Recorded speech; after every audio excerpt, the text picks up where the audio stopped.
Hello and welcome to New India Abroad. Artificial intelligence is often associated with chatbots and productivity tools. But what if it could help predict floods, protect vulnerable communities, and support life saving decisions before a disaster unfolds? That was a challenge taken up by the team of students at UN Tech over 2026, and their solution, Beacon, earned them top honors at the hackathon during UN Open Source Week. Joining us today are the team members Akhil Mattaparthi and Aidan Yap, members of the winning team Valor 2.0 and the co-creators of Beacon.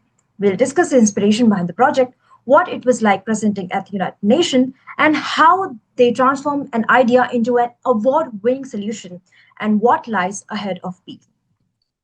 Akhil and Aidan, it's a pleasure to have you both with us today. Hi, thank you. Yeah, it's been a pleasure to be able to come up here and kind of just talk about it. But just a quick little introduction. My name is Aidan Yap. I'm currently a rising junior at NYU Stern. I'm currently studying C kind of double major in CS and also BTE Business Tech and Entrepreneurship there. Yeah, Akil, you could go. Yeah, so thank you for the opportunity. So I'll introduce myself. I'm Akhil. I'm a computer science and cognitive science major at Rutgers, and I work in medtech full time. I'm a sophomore. I'm a rising junior right now, and thank you for the opportunity. Okay. Thank you so much for joining us. So to begin with, Akhil, I would like to ask about your Indian roots. Where is your family from in India, and how has your upbringing shaped who you are today? So I'm from Pune, but my parents are from Andhra Pradesh actually. But I've been born and brought up in Pune, and I finished my high school in 2022, and I was completely blank what I wanted to do in my life. It was like I don't know if I wanted to give JEE or maybe NEET. And being coming from that background, it's always like, yeah, you have to do that. But I never wanted to. I wanted to do fashion tech, and that's how we started. And then I came here. I started doing computer science, and I never liked it in start, but eventually I had no option, and then I started coding more. I started going to hackathons, meeting these people, right? And then that's how I started solving problems for real world rather than just thinking about getting an internship or getting a job. Okay. And Aiden, how did you meet Akhil and everyone? Yeah, so funny enough, we actually surprisingly in the beginning we were at the same hackathons. By the time we didn't know each other, but actually our teammates kind of knew their teammates and kind of knew Akil. So that was how the first interaction became of how I kind of knew of Akil. And then afterwards we kind of met more officially at the Columbia hackathon. And then from there we kind of talked and I kind of understood where he's from, what he was doing, and I thought he was building really cool stuff. And then afterwards, we decided that okay, we should take the next hackathon or the next couple ones together. And then from there, it kind of spiraled into doing these hackathons together, working on our own idea on the side. And yeah, and it kind of brought us also to the UN hackathon that we recently did together. Okay. And are you an immigrant too, or are you American? I'm American. Okay, okay. So, since there's a stereotype associated with Asians to, sort of choose a nerdy path and, be savvies. So, was there a pressure, academic pressure from families on you guys? Yeah, So for me, I'll go. So yeah, for me, there was kind of because when I finished my 10th, I never wanted to do for us, it's like physics, chemistry, math, or maybe physics, chemistry, or biology, right? It's like NEET or JEE. You just have two options in your life. And I never wanted to choose that path. I was playing professional tennis at that time. So I was just traveling. I never studied for my 12th. But I studied for last 2 months. I got like 81%. And then I stopped playing tennis because I realized at some point I had to stop this. And then I started figuring out what I really wanted to do in life. So I took a gap year. I started traveling. I traveled let's say I was in Northeast most of the time. I was traveling a lot. And then one of my closest friend, she studies at NIF Shillong. And then my dad is into textiles. So that's why I wanted to do like fashion tech. But eventually dad was like, no, you can't go in this field, right? And then that's why I had to completely come to like computer science, which is a normal path we take. Mhm. And what about you, Aidan? Yeah, I think for me it was like kind of a little different. So in the beginning, like of course, like typical Asian stereotype, oh, you should go do become a lawyer, become a doctor, right? Become a surgeon. But I think for me, like deep down, like I didn't really want to do that. And I kind of like told my parents about that. And my parents are, I would say like I was blessed enough to have like parents who are like very, very supportive. So they supported me in whatever like venture I had, but whatever things I liked doing. And then from there, like they were always like, oh, if you really like this one thing, if you really want to pursue it, just put your best effort and just do it. So that kind of like sparked my earlier ventures, like when I was a little kid. So when I was a little kid, I used to actually like sell shoes. I would resell like a lot of shoes, and I would also like kind of like bought it too. Um, and then from there, like from flipping shoes, I was a flip Legos on the side. Like I was a real hustler. And then I think that itself kind of sparked the idea of, oh, like I want to pursue like possibly a path in entrepreneurship, right? Maybe like having like ownership over something is something I really liked. And then that sparked like my passion for it. And that's kind of how got me into like that's what kind of got me into coding because like nowadays like if you really want to build something and ship it out, the tech space is really where you want to be at, right? And the things that you could build out is actually extremely cool. So that was, yeah, that's how I kind of like became the way I am. Okay. So, what first sparked your interest in AI and building technology that solves real life, real world problems? Go. Oh Yeah, yeah, yeah. oh, sorry, can you repeat that one more time? Can you repeat the question? Okay, so my question was that what was that first inspiration that you had to use AI to build, solve real life problems I and start build so technology? I started using AI in like 2 years ago. I started using Cursor back then when it was like really really early, and then when I was at my I actually transferred to Rutgers last year. But when I was my other school, I started building an app for them, which is like a college community app where it would match new people to the old ones, and then build that community around school. And then my school wanted to launch it, but after a point I wanted to transfer, so I just like skipped it out, and then I transferred to Rutgers, and then I started building something which was called I think Social Click, and we went through NFSI Corp, and it was like it is not an incubator, but kind of it helps you understand how the business works and gives you a much more wider experience about talking to customers and all these things.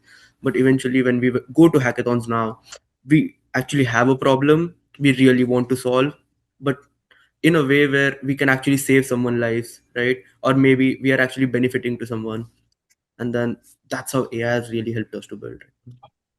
Okay. I think like, Akhil, okay, yes, continue, sorry. oh, sorry. Oh, I think for me, like, it kind of started like in college, because like I think before college, I've heard of like I kind of used chat, but like not really too much. But it was college that really brought me into it, and I think it was primarily because like the major I was in, because my major is more like heavily involved in like AI tech, and they heavily encouraged you to use AI too in like a lot of like the classes and projects because they believe this is like the new wave. And then because of that, like we got to meet a lot of speakers who were able to like use AI, like start an AI company and show how to really change the world. For example, like one really like cool like startup that we kind of met. It was a startup that was using AI to optimize the way you kind of like taught trade, right? How do you train people in like the trade, like going to trade school and like breaking into a job out of trade school.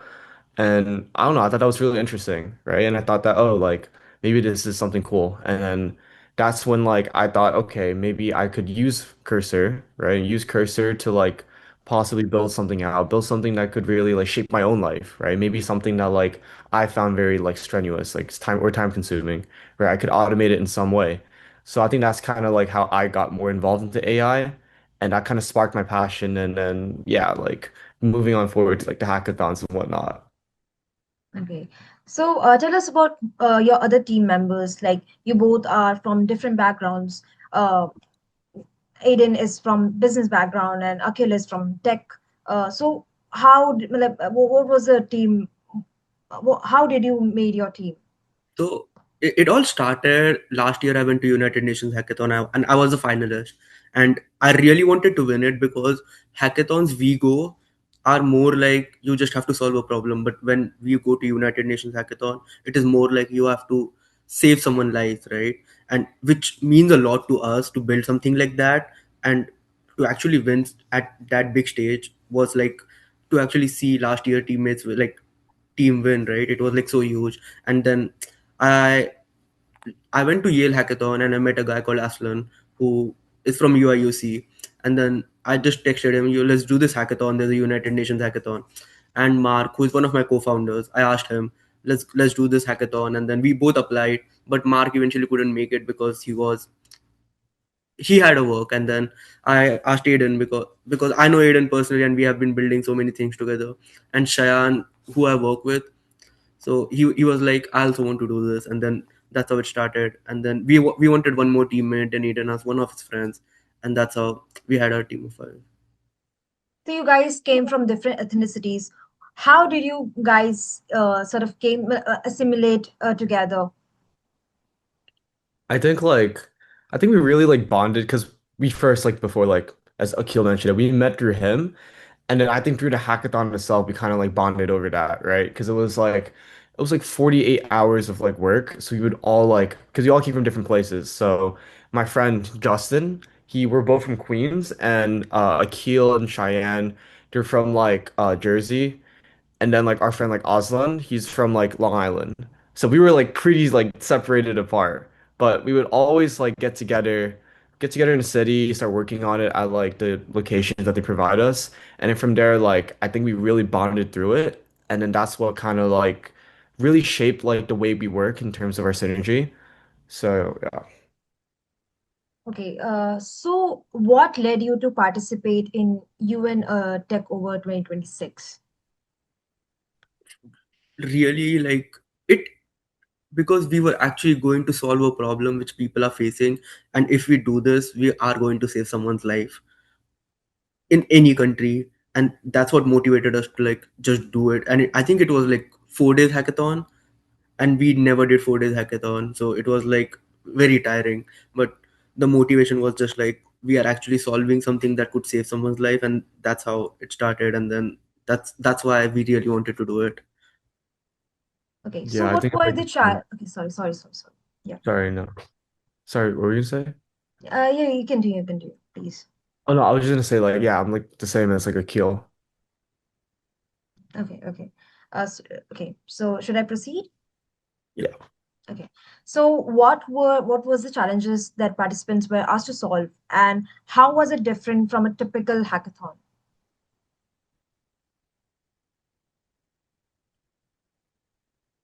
Um, I think like for the hackathon there were a lot of challenges, right? Because there were two challenges. So it was challenge one and challenge two. I'm not too familiar with challenge one because we really didn't go after it, but we were more focused on challenge two. It But was challenge more about like yeah. building AI solutions for them, for United Nations data specific. No, I think it was for Spain, no? Yeah, for Spain. Spain, Yeah. yeah. And then like the second portion was what we did. So there were three parts towards it, three paths you could take. The first one was more data center, which is what we kind of did. And then the second one was, do you remember, Keel? It was building AI solutions over that data. Oh, okay. And the third one was something similar. Yeah. Yeah. So yeah, what made this one different was that the challenge that we took was very, very data centered. So we had access to all the data, right? And from there, like we really needed to see like, oh, what is like the best way we can like make this like an actual thing and maximize its utility.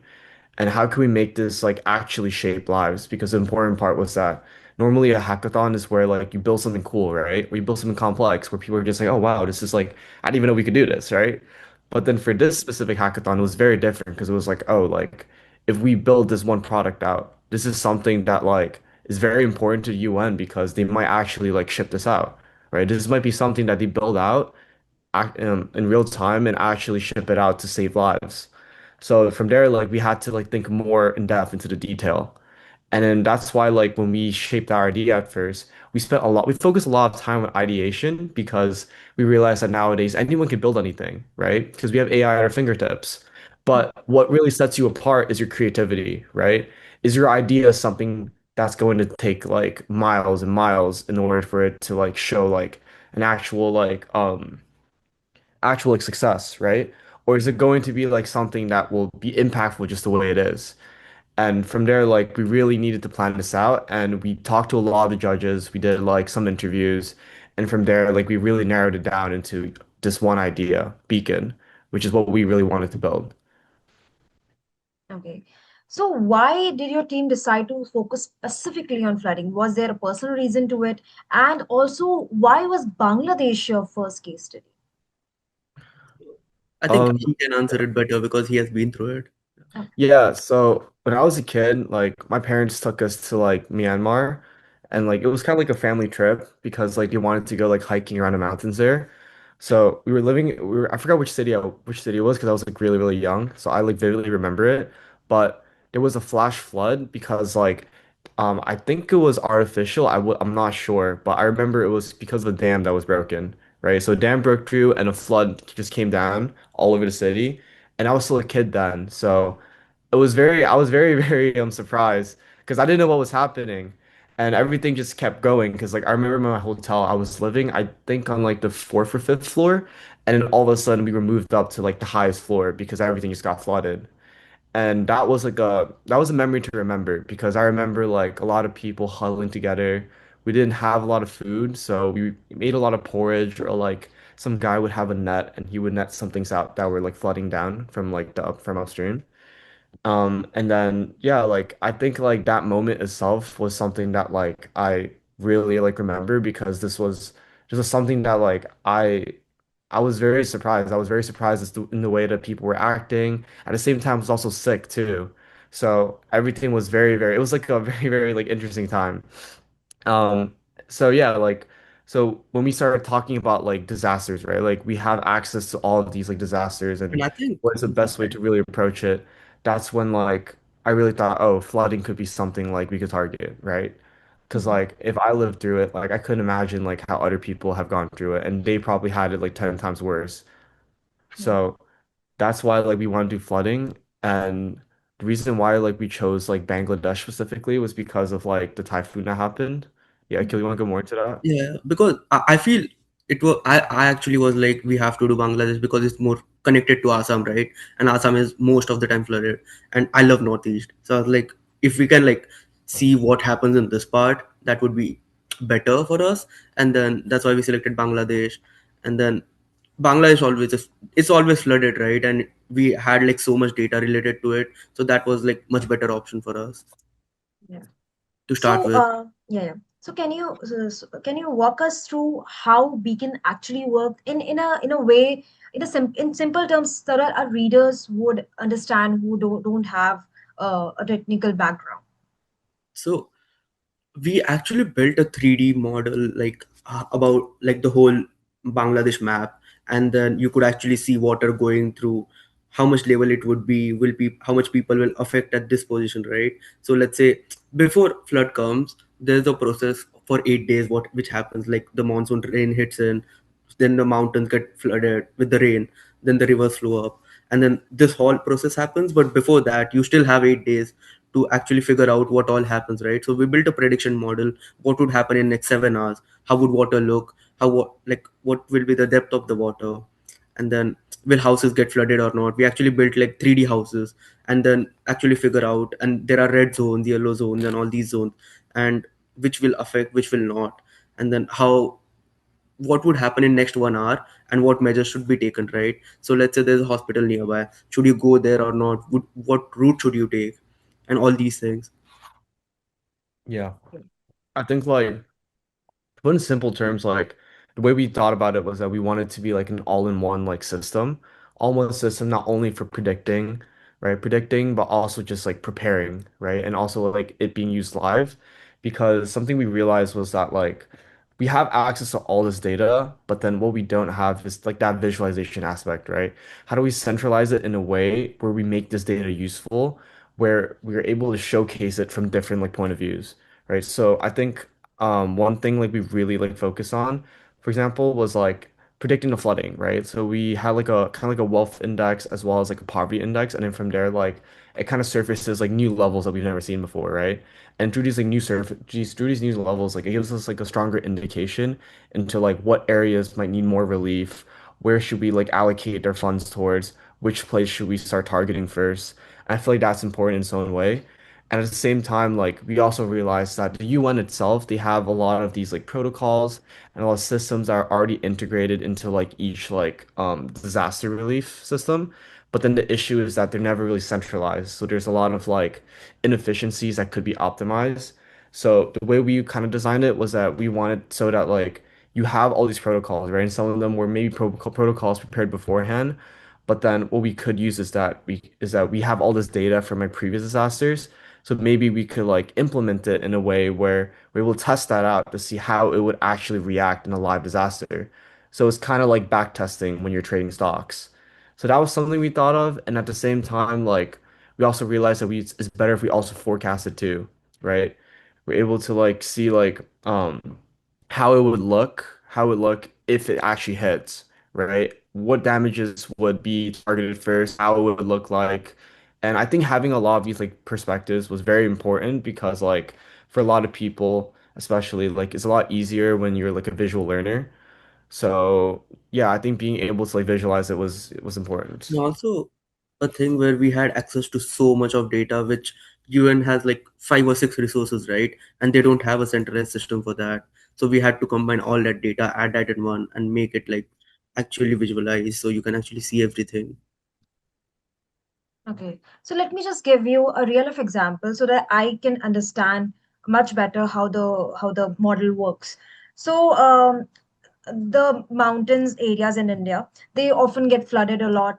Himachal Pradesh and Assam, and like you said, and also there's Missouri, and the bridges they get broken, and people they don't get food, and the materials that they want from the from other places they don't reach to the people, and there's scarcity of food and water and whatnot.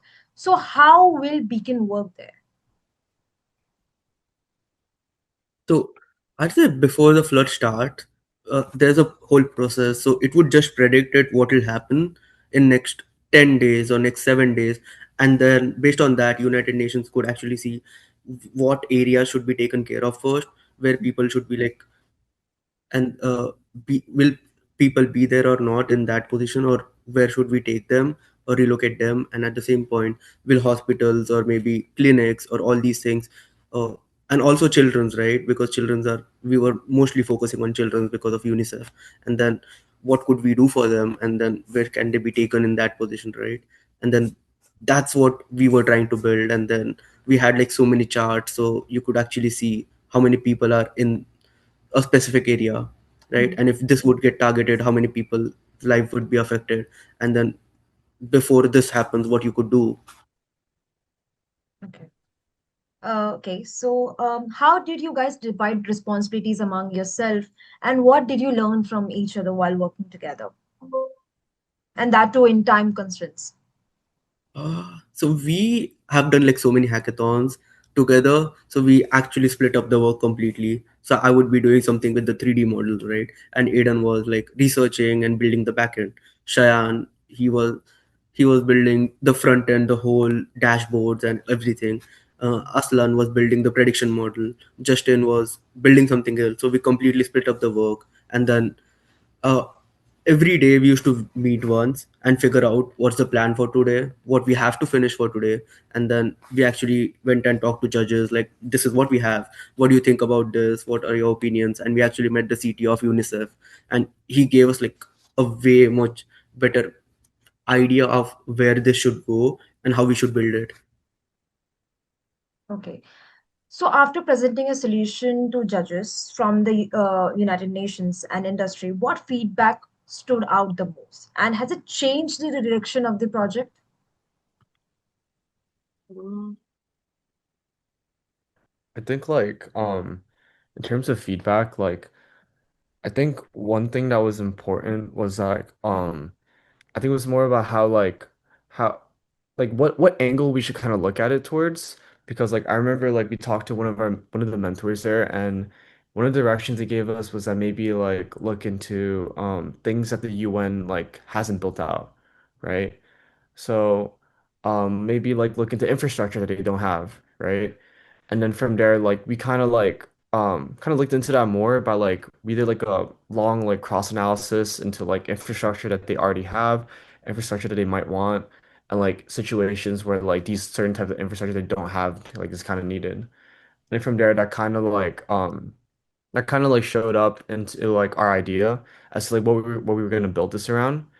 And I think like another thing was that like I don't know if you remember Akil like when C the what is the chief of technology of the Yeah. UNICEF like he mentioned to us about like a lot about the visualization aspect, right? Like how can we really surface it in a way where it's meaningful for like everyone, especially like in the time of action. So that was very like important to us because I think like we were at a point where we had a lot of ideas, but then we didn't know like what we really wanted to build out in terms of like one single product. So yeah. Okay. So, Aiden, I just wanted to ask you this. You come from business background, so do you think of Yeah. monetizing this model uh, in future? Um, I think like this could be monetized, but then like I think like at the scale that we might need in order to monetize it, like that would need like a lot of funding because like one angle I see it is that this could help a lot in terms of like let's say like you're a company that works a lot into like insurance, right? Like let's say like flood insurance damages, right? Mm. So when a flood happens, like a lot of like it's not even just like like people's homes or like the or like boats that gets damaged, but it's also just like the property itself, right? Like property as in like government property, right? Because government property is extremely important because they need to upkeep that in order to meet standards. And being able to have a way to predict that, to prepare for that, that is important because then you're saving a lot in terms of like the money, the funding that could be like put in elsewhere. So I feel like that's like one applicability towards it, like especially with like disaster insurance. I think another way we could really monetize it is possibly um possibly like get like kind of like having a subscription service towards like a lot of like volunteer organizations, right? Who are going into like a specific like disaster because what they need is the system, right? And then being able to provide that system and really curate towards like what is happening, what they need or what they're familiar with is very important too. So I think these are like a couple angles like you could like kind of think about this. Okay. So open source was at the heart of the UN Open Source Week. Why do you think open source collaboration is so important when tackling global challenges?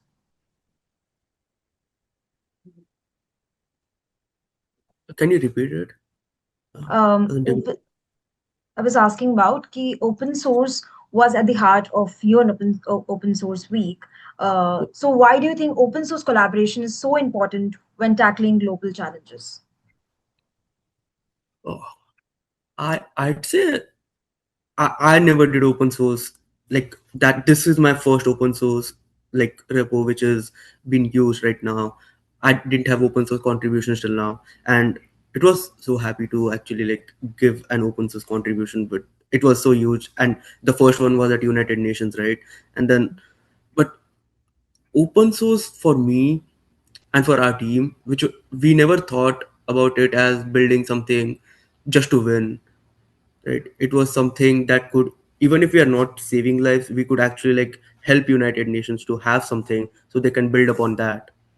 And that's what we wanted to contribute. Even if we don't win, we weren't like we were okay with everything, right? But if this can be used and then can be it like made much more better by United Nations team, that's what we actually were looking for. Okay. So, could the beacon could eventually be adapted by other climate vulnerable countries, including India? What would that require?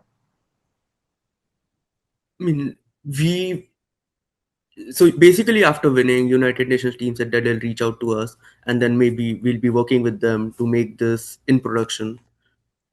and this can be used by every country, not just like uh, US or maybe the headquarters, but like every country would have something like this, so they can actually predict these floods and all these things. Okay. Yeah. And okay. Yeah, I was just gonna add on that like yeah, like I think like for a lot of these nations, like all you really need is kind of just like yeah, like just having like any system, right? Like having Wi-Fi and like actually like during like the competition, like they actually did ask us, they're like, oh, what if like the country's offline, right? Because typically during disasters it's very offline. Mhm. So something like I kind of looked into like previously in the past in school was community mesh networks. So what that kind of is that it's just like you know how like every house typically has like a router, right, for Wi-Fi. Yeah. So what it does is that a lot of the like routers, they would just like bounce off each other in terms of their signal, and then it was centralized into one point, which is typically the highest building. And then from there, like that kind of provides like the coverage in terms of the internet throughout like the whole like radius of the area. So that was one thing I proposed, and I think it could be pretty interesting. But yeah, I think like for a lot of these systems, like we designed it in a way where it should be very easy to run, very like smooth and like straightforward. And I think like what we really need in itself is just like being able to bring that to production, right? If we would bring that to production, then it would be a lot easier to really cater towards like everyone who might need it in like the time at the moment. Okay. So what's next for you guys other than beats or these hackathons? So I work in medtech right now, and I'm working full time. Other than that, I'm building something called Sportical, and Yeah. with Aiden and Mark, and then one of our friend called Darren. They are from Colombia, and then we all actually met at hackathon. So basically, it started as I won a hackathon at MIT, Mhm. and then the judges were from Google DeepMind, and they were like, games like these never existed. Why don't you guys build this for long term and see where it goes? So it's basically like V tennis or maybe kinetic sports, but you don't need hardware for that. So we build motion control games in web, but you don't need $500 or $300 hardwares, right? And then uh, I think we started it in March after I won. I just called these guys like, "You guys, we have to do this." And on the side, I've been working full time. And then I told my dean like, "This is what I really want to do because I played tennis, and then I really want to be in that space." And then she was like, "Go for it. If you need any help, I'll help you out." Reaching out to some people, and then uh, I just started doing that. And then she like, even if I wasn't doing my full hours, she was okay with that. But she's like, "Focus on what you really want to do." And then we applied for YC, and we were like top 10% for summer batch. And then right now we have more than 7,000 users who are playing, and we are in talks with two big tennis brands, which is Technifiber and Fury. Yeah. Um, I think like yeah, this is something we're working on right now, and the whole premise of it is that we're trying to like build out and curate these 3D games specifically as like a marketing tool, right? As like advertisements for these sports companies themselves. So instead of having a traditional like advertisement, like it would be like a commercial or like billboards, what you'd have instead is just like a 3D motion game, and that acts as like the advertisement itself. Because like when players actually play on it that engagement is a lot longer, and longer engagement in that sense in the game typically leads to them converting because of the reward at the end. So that's why, like, yeah, that's what we're currently building out right now. This is something we're working on the side, and we hope to scale it a lot further. And something I would like to add is, so basically in India or any South Asian countries or South American countries, right? Hardwares are way more expensive. $500 PS5, every household can't have it, right? And you need a lot of space for that. VRs and ARs, this also takes a lot of money, like $300, let's say, and everybody can't afford these. So I never played Wii Sports when I was child, right? And I missed that, and that's when it started to. That's why I really wanted to build something like this, where everybody can have this experience and actually like play games using their body rather than just with buttons or maybe consoles. Okay. So what is that one thing that you want to advise to young Asian Americans who hope to build careers in AI, entrepreneurship, and technology for social good? I'd say just start building things, because right now you have so many tools where you don't even need experience in coding. You can like just build out things and learn while building, rather than like earlier it was like you have to learn and then build. on the recording. Record it, yeah. Yeah, yeah. So You can I'd you say, please just give me a sec. Um, so sorry about this. no, Actually, it's I ran out of credit. Can you start it again? yeah. So if someone really wants to start, right, I would just say start building things rather than waiting for something where you have to get a degree or something like that. I definitely say don't wait for that. Just build things, scale it because it's not so easy, right? So when we started building, we just posted on Reddit. We didn't even spend $1 on marketing, and still we have 7,000 users. So I just say build, put it out, let people see it. But eventually if you want to learn, you can learn while building, right? Because you learn a lot while building rather than when you just sit and watch YouTube videos, you don't learn much. But when you're actually building, you learn so much more. Yeah, honestly, like I would say like I'm the same as Akil. Like honestly, like I think nowadays, like with the way like the AI is going, like you have the tools at your fingertips, so all you have to do is just do it, right? You just do it and then just see how things go because if you have an idea and you just keep holding it back and you're not doing it, then you're just wasting time, right? You never know what it would actually become. So you might as well just do it. One thing I just wanted to clarify. I'm so sorry. I didn't ask ethnicity, and you're Asian, right? Oh. I'm Yeah, so I'm Asian. sorry. Yeah. I assumed. I'm so sorry. I should have asked you. Yeah, other of my teammates, they are also Asians. Yeah. Aslan is from, He's Chinese. yeah, he's Chinese. And Justin, he is Korean. And Okay. then Shayan, he's from Pakistan. Okay. So, coming this last question I wanted to ask: Have you guys ever experienced racism because you guys come from Asian backgrounds? I never, like personally for me, I never did. Okay. Yeah, I don't really think so either, because like I feel like the neighborhood that I grew up in is very, very diverse, right? So I don't know, like because it's very diverse, like I feel like people are just more like, oh yeah, like that's like the same guy I see every day, right? Yeah. Okay. And actually, we spent so much more time together, so I never felt that. And then, Yeah. I mean, me and Aiden, we like have fun, but other than that, I don't think I ever felt something like that. Yeah. Okay. That's about it. Thank you so much, you guys, for joining us, and I appreciate it. You giving us your valuable time and talking about your company. And we hope that this becomes something huge and help a lot of countries in future.